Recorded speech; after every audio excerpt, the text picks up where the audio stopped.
What began as an ordinary jog turned into a fight for survival when Vanessa Chaput found herself face to face with a pack of grizzly bears on a remote Canadian trail. With her life hanging by a thread, it was a combination of courage, a broken hair clip, and Luna's fierce loyalty that turned the tide. Hit like and subscribe. This is Fierce. It was a calm evening on June 3, 2024, when Vanessa Chaput and her dog Luna, a loyal German Shepherd, decided to go for a jog along the Trans-Canada Trail. The sky was clear, the air fresh, and everything seemed peaceful. Vanessa, just 24 years old, loved these moments with Luna. It was her time to relax and enjoy the quiet, with only the sound of nature around her. But that evening, everything would take a terrifying turn. As they jogged down the trail, Vanessa suddenly stopped in her tracks. Right in front of her were 3 bears, standing on the path, staring at her. Panic immediately set in as she quickly realized they weren't alone. A 4th bear was just behind her, and she and Luna were surrounded. Without hesitation, Luna leapt into action. The brave dog barked and charged at 2 of the smaller bears, scaring them off into the trees. But that left Vanessa face to face with a large male bear. She knew better than to run. Running would only make things worse.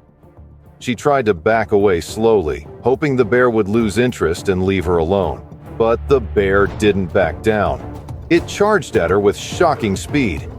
Vanessa scrambled to hide behind a tree, hoping it would give her some protection. But the bear wasn't fooled. It circled the tree, its massive paws hitting the ground with heavy thuds, closing in on her. Vanessa's heart raced as she realized she was in serious danger. Suddenly, the bear lunged at her. Its powerful jaws clamped down on her head, and Vanessa was thrown to the ground. The pain was intense. She felt the bear crushing her hair clip in its mouth, and the small spring inside the clip popped open. For a brief moment, the bear seemed confused, possibly startled by the sensation of the hair clip breaking in its mouth. But the attack didn't stop. The bear's teeth sank into her arm, tearing at her flesh. Vanessa's instincts kicked in and she fought to get free, but the bear was too strong. With each bite, the pain shot through her body, and the bear tossed her around like a rag doll. She thought of her family, her husband, her young daughter, and wondered if she would ever see them again. As Vanessa struggled, Luna returned.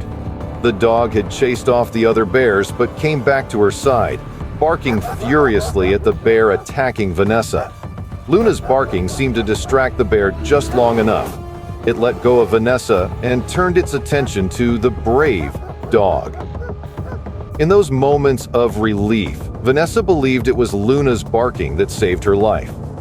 The bear, now confused and overwhelmed, finally retreated into the woods. Vanessa, badly injured, lay on the ground, her body shaking from the pain and shock. Later, as Vanessa recovered in the hospital, she found out that the bear might have been startled by her hair clip breaking in its mouth. The tiny spring had likely exploded in the bear's jaws, surprising it. But Vanessa didn't think much about that. To her, Luna was the real hero. The dog had been there for her when she needed help the most. Vanessa spent 10 days in the hospital, recovering from the deep wounds on her arms, back, and legs. She received over 30 stitches, but she was alive. The thought of how lucky she was didn't escape her mind. She knew that things could have ended much worse. After the attack, local authorities tracked down the bears involved and made the difficult decision to euthanize them, which caused a lot of debate among the community. Some people believed the bears were just defending themselves, while others said public safety had to come first.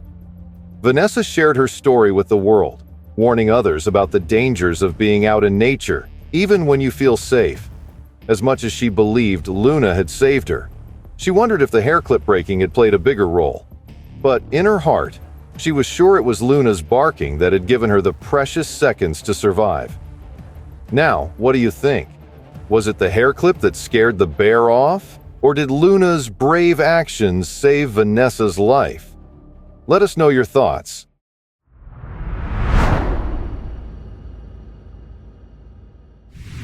On August 17, 2024, father and son, Chris and Tyler Johnson, were on a hunting trip in the Alaskan wilderness. They were hiking through woodland on the Kenai Peninsula in south-central Alaska. Known as Alaska's playground, the Kenai Mountains are covered in glaciers, the flatter regions of the peninsula dotted with lakes, and the salmon-rich Kenai River sweeps through the valleys. Wildlife in the region includes moose, lynx, wolves, coyotes, porcupine, and of course black and brown bears. But the brown bear population, sitting at fewer than 600 individuals, are considered a unique and isolated population.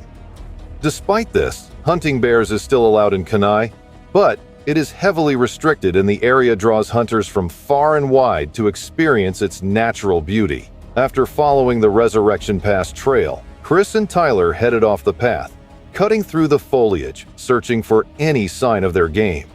They were seasoned hunters, both drawn to the great outdoors and the thrill of the hunt, both experienced and respectful during their adventures. Their backpacks were bulging, full of their equipment, their hunting rifles strapped to the side of them. Chris walked with 2 walking poles and Tyler with a pistol in a holster on his hip. They also carried with them a trauma kit and sat phone. They were always prepared when they went out into the wilderness, as you never know what might happen. I was always better to be safe than sorry. They were heading straight into bear country, further away from civilization, and were now about 2 miles from the nearest road. Help was a long way away if they needed it. It was hard going, traipsing through the long undergrowth, but up ahead there was more light and it opened out into a grassy plain bordered by rolling mountains. The area was covered in tall, thick grass. Any animal lying down in the grass could easily be concealed as the 2 men lifted their feet through it. And that turned out to be the case. Not long after Chris and Tyler began their steady march across the grassland, they heard a low growl and were immediately charged by a brown bear. They hadn't seen it or any sign of it, and there was no mock charge or other warning. The enormous grizzly, weighing up to 200 kilograms, 440 pounds, thundered through the undergrowth, across the grass.